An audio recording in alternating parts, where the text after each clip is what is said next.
We are doing the grade 12 IT or Information Technology Prac exam, paper 1 for 2021, and this is the June paper from that year. And we are doing question 3 today, which is the OOP question, or Object-Oriented Programming question. So here we've got the Object-Oriented Programming question, and it's about gift vouchers that can be used at a shop in a shopping center, and the minimum amount available per gift voucher is 50 Rand, and the max is a 300 Rand gift voucher. But they've given us a program. Now, if you remember about the OOP question, it's divided up into two parts. The first part is you writing methods for your class, and then the second part will be using those methods to run this particular program. So we're actually not going to do anything with this until the second part of the question. So we're going to scroll down until we get to the first part where they tell us that there is an incomplete object class called a T gift voucher, which contains code which has the following attributes. The attributes that have been declared for us. We've got a voucher number, a 4-digit integer value. We've got the name of the customer who's buying and using the voucher, and the real value that contains the amount still available on the voucher. So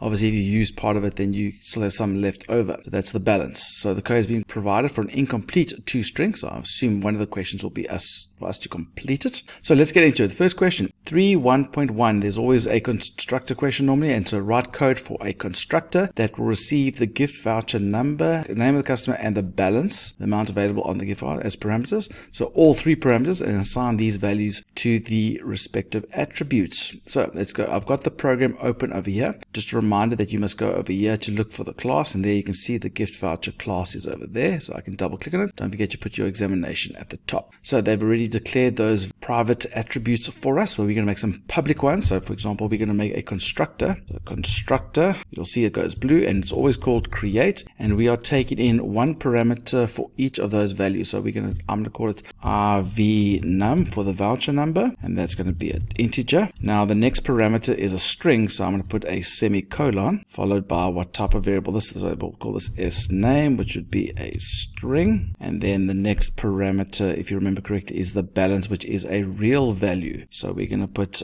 rbal of type real. So those are my three parameters, the information that's coming in. And then to get to the code for this constructor, I'm going to press Control, Shift, and C.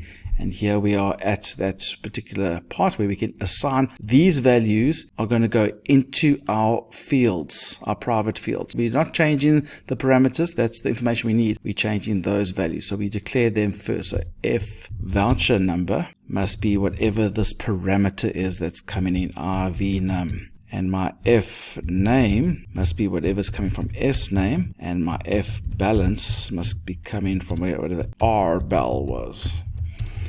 If that's correct, just spelled balance correct. And there we go. I think that's my constructor is done. Easy. 3.1.2, write code for two accessor methods called get voucher number and get balance that are going to return those values. Just to recap, accessor methods, those are going to be functions. They're going to take, they don't normally take parameters, and then they're going to return, or the result is going to be equal to the values that we want to send back. So get voucher number, get balance are going to be the two that we want. So let's go. Yeah, we're going to go to the top here. I'm going to go to the end and say, okay, so we want a function called get voucher number, and that's going to return whatever type that it is, which is an integer. And then we need another function which is going to get the balance, which will return a real, because that's the value that is coming from those two.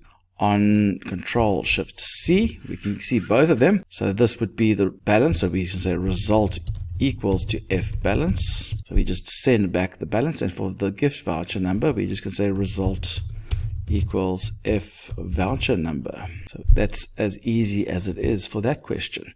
3.1.3, write a method called isSufficient, which is going to receive a real value. So that's what's going to be in the brackets at the top for a purchase amount, and returns a Boolean value, which means it's returning a value, which means it's a function, and it's going to return true if the balance of the gift voucher is sufficient to pay the purchase amount. So we're going to get a value for a purchase, and we want to see if there's enough money in the voucher to make that purchase. So that's the name. So that's a function because it's returning something. So we're going to come here to the top, and we're going to say, okay, function is sufficient, which takes in a real value for the amount of type real, and it will return a Boolean value. So there we go. That's what it's being returned at the end. So that's what it needs as information. That's what it's returning. Control-Shift-C. And so we want to check if that amount is bigger than the balance, then obviously we don't have enough money. So if the amount is bigger than the F balance, then we don't have enough money. Then we can say result equals false. Then it's not sufficient. Else it should be sufficient. So then we can just say result equals true. Remember, with a Boolean function, you must make sure that you are returning both false and true so that you cover both cases. 3.1.4, write code for a method called updateBalance that will receive a purchase amount as a parameter, and subtract the purchase amount from the balance. Do you see the word return? No, I don't either. So therefore, this is a procedure. It's going to take that amount as a parameter, and it's going to change the balance field. UpdateBalance receives a purchase amount, which is a real. So we're going to come to the top again, and over here, let's go to the end. This one is our first procedure. We've had fun with functions. Now we can become pros at procedures. And the name, if you remember correctly, what was the name? It was UpdateBalance. UpdateBalance. And it takes in a amount of type real. Because it's a procedure, it does not return anything. Let's spell that nicely there. UpdateBalance. Wait, I need my semicolon at the end there. Control-Shift-C.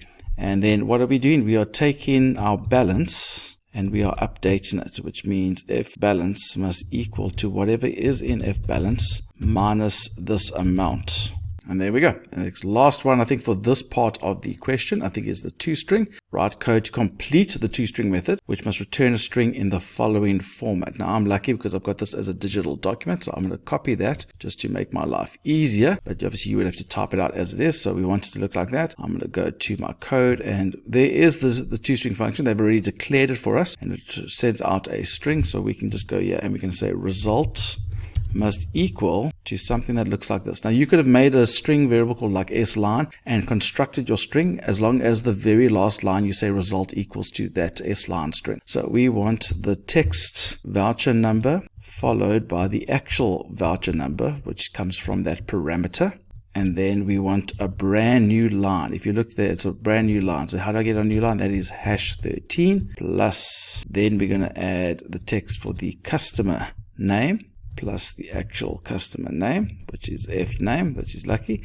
And then we're going to add another #13. And then on the brand new line over here, we're going to say, okay, and then we're going to say available balance. And then we're going to add this particular value for the balance. Now, those are all the fields being displayed. Only problem, however, is that this whole thing needs to be a string. And if name is a string, but this is an integer, so we need to just convert it from an int to a string so that it can fit into the string. If your into string doesn't work, does ours work? Ours works. If it doesn't work, then that means at the top you do not have sysutils added. So you can always add that if you need to add that. But we've got that, that's fine. And then the other problem is balance needs to be displayed. How do they want it to be displayed? You can see there what it looks like. So it's displayed as a currency to 2 decimal places. So I'm going to use over here float to string F, and then the balance will be converted to an FF currency, (8, 2). That should be fine. Okay, so there we go. I think we've returned that whole string. I'm just going to run it just to test that there's no syntax errors with my code. Obviously, if there are logical errors, we're actually not going to pick it up until we do the main program, and we can sort that out then. Okay, there we go. So it did compile, so all the syntax is correct. So now we can move on to this part of the program. 3.2 has an incomplete program that contains code for the object class to be accessible and declares the object. So there's already a global object called gift voucher. We must do the following code. So let's do the first button. So we're going to come to our code, and I'm assuming we are working on this tab, and we're dealing with the, if I scroll down, the 3.2.1 purchase. So let's click on that. So it says we must enter the name of the customer in the edit box and select the amount to be loaded to the gift voucher from the comment box, and we're going to obviously get the voucher from the edit box for that. Write code that extracts these values and then use the extracted values to instantiate the object. So I'm going to create some variables for this. So we need a strings for the name. We need a real variable for the balance, and we're going to need a voucher num of type integer. Okay, so first of all, the voucher number, we can say our voucher number. Where are we getting this voucher number from? Where are we getting it from? They said we are getting it from an edit box, EDT, and we get it from the EDT Q3 voucher num, and we get it from the text property, but we need to convert that from a string to an int. So that's our first parameter. Then we need to get s name, and where are we getting that from? EDT 321.edit.text, and we don't need to convert that because that's string to string. And then we need to get the balance. The balance we are getting from the combo box, so CMB, and we get it from the combo box, but we get it from the text property, but that is also a string that we need to convert to a float so that it fits into the real balance. Okay, so I've extracted my variables, my inputs, and I'm going to use those values to instantiate the object. So we can see right at the top, there's a global one. We're going to use the object constructor, obj gift voucher. Now, don't say dot create. I know you can. That's not what you must do. You must say is equal to, what is it? It's a T gift. What is it? It's a T gift voucher. Go to the top and you'll see it's a T gift voucher. That's what we got. So it's a T gift voucher dot create, and here's where we use the dot create. So this is the only one that you use differently. All the others is just the obj gift voucher dot whatever. This is the only time that you go the object is equal to what type of object it is, dot create, and we need to give it 3 parameters. We've got a voucher number, which we can give it voucher num, and then I'm going to give it a name, and then I'm going to give it rbel. So very similar to the names we use, not all of them, but close enough. So we instantiated the object, we created, we breathed life into it, and then display the details of the voucher in the rich edit using the to string. So it's just literally going to display it there. So we're going to come here and say, okay, well, that rich edit, which they've cleared there, the rich edit 32.lines.add. Now you can't just say to string, because what to string are we talking about? We're talking about the object gift voucher dot to string. If I can spell this correctly, that would be great. Okay, so the gift voucher dot to string, bring back that string and then display it. So let's run it and see what it works. So there we go. We've got Joe, we got the voucher number. If I click on purchase, there you can see all the details have been displayed, and you know that it's working because those values have obviously gone into the object and it's displaying those values, so we know that it's gone through correctly. So now we can go to the program. Let's go to 322, and there are 2 buttons there. So which one are we going to use first? So next bit, 322. First, the display button. So let's go look over here. So the display button, so that's that button. Double click on that. Here's where we're going to write the code. And they want me to be able to check the balance of the gift voucher. The gift voucher must be entered into the voucher name box. Write code to do the following. The gift voucher must be used, number to be used must be retrieved from the edit box, the voucher num. Test if the voucher entered is the same as the voucher number of the gift voucher object by comparing it to its relevant attributes. And if the voucher names are the same, then you use the get balance to display the gift voucher balance in the currency format. So we type in the name of the gift voucher. If it matches, then we can say balance on gift voucher. So we can display it in that particular panel. So we're going to get the balance and then enable that button over there. So the first thing we need to do is we need to get the actual voucher number that they want to use. So that's going to be an integer, and we get var there.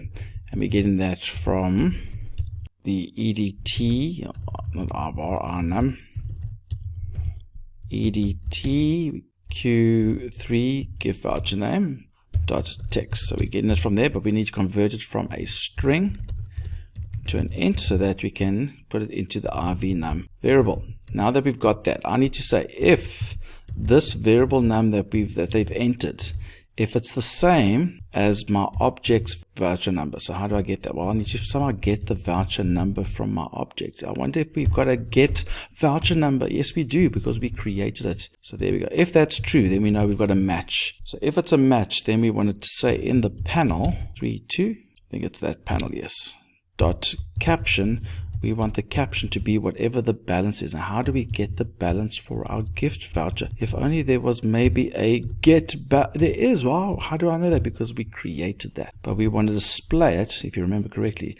It looks like it displays as a currency in that. So we're going to do the same. So we're going to get the balance and convert that real number from a float to a string f, and then just do the float string f with the ff currency, comma 8, comma 2. So there we go. So we got the value from the get balance. So if we get to this, I'm assuming that we've already instantiated the object. So we go and get the voucher number that's currently displayed. We check if that voucher number matches our object's voucher number, and if it is, then we can display the voucher balance. And then the other thing they said, they wanted us to enable this other button. You remember it, we must enable the 322B button. So I'm going to say button, the B button dot enabled equals true, because it was disabled, I would assume. Enable equals true, enabled equals true. So there we go. That's literally all it is to it. Now let's do the B part, the B button. So we're going to go to the other button. When making a purchase at the mall, when using the voucher, the amount for the purchase must be entered into the edit box. They're going to make a purchase using that. Extract the purchase amount and use the is sufficient method to determine whether the gift voucher amount can cover this purchase. And then if the amount on the voucher is sufficient, we can display a message, gift voucher used successfully, and then we must update the balance with the correct details. If the amount is insufficient, then we must display a message, amount owed by you to complete the purchase, followed by the outstanding amount formatted as currency, and then we call the update balance with the correct argument to change the balance attribute to 0. A lot to do there, so display the new balance in the panel. There's a lot to do. Let's first take it step by step. First, extract the purchase amount from the edit box.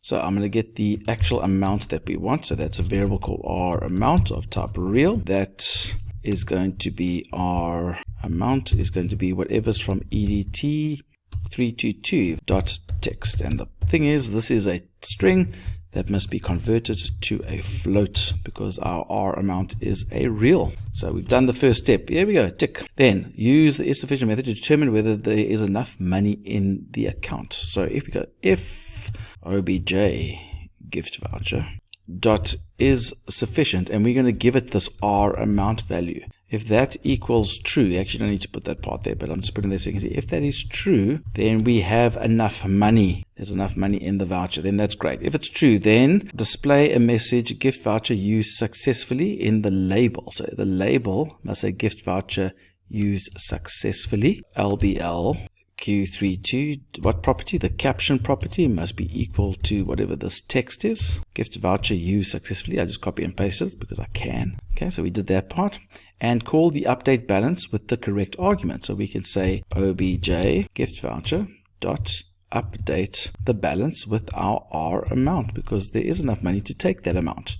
That's it. If the amount is not sufficient, so this is going to be the spot, else. This is when it's the money is not sufficient. Then we're going to do this part.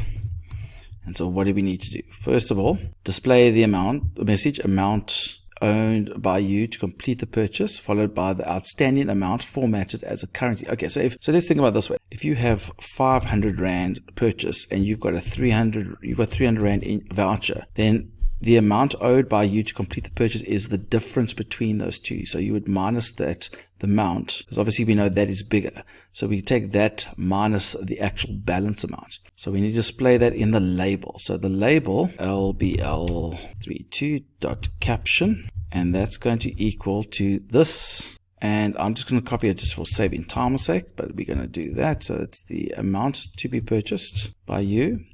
And then at the end, we're going to add over here. What are we going to add? We want to add the amount, because we know this is the bigger amount, minus however much money is currently in the balance. So we want to get the object gift voucher dot get balance, because we're going to have to use the whole amount to be able to make this purchase. But this is going to be some sort of float value. So we're going to convert it from a float to a string F, because we want to display it as FF currency, 8,2 float. There we go. So that's what it's going to do. So we're going to take that amount minus the value of the gift voucher, because that will be what's left over that needs to be paid for us to make this purchase. So that should be format as currency. There we go. So there we go. That's great.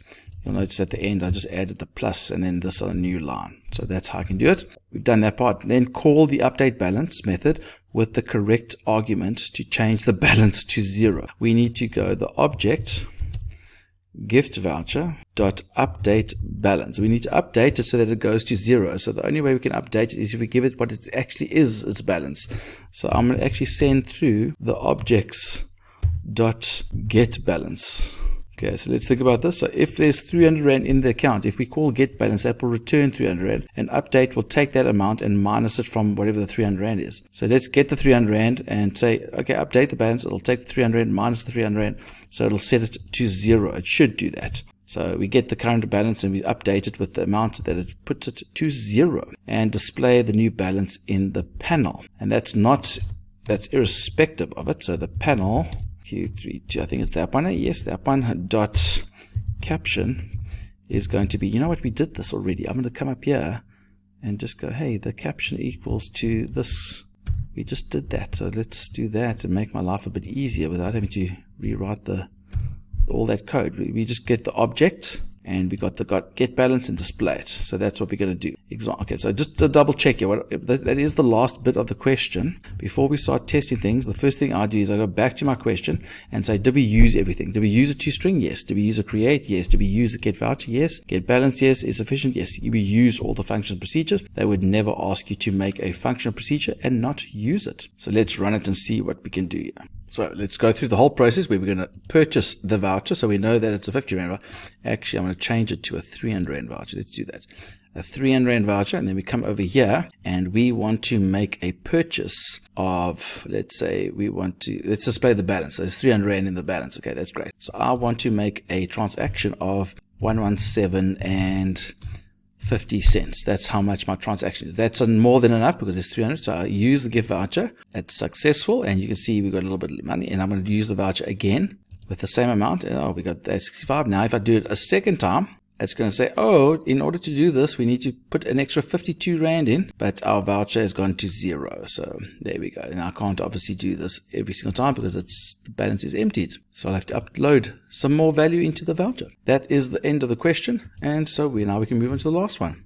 Don't forget about our new channel for Mr. Long Computer Terms at tinyurl.com/Mr. Long Computer Terms for all your theory exam paper needs, as well as on TikTok at Mr. Long Education. And remember, don't do it the long way, do it the Mr. Long way.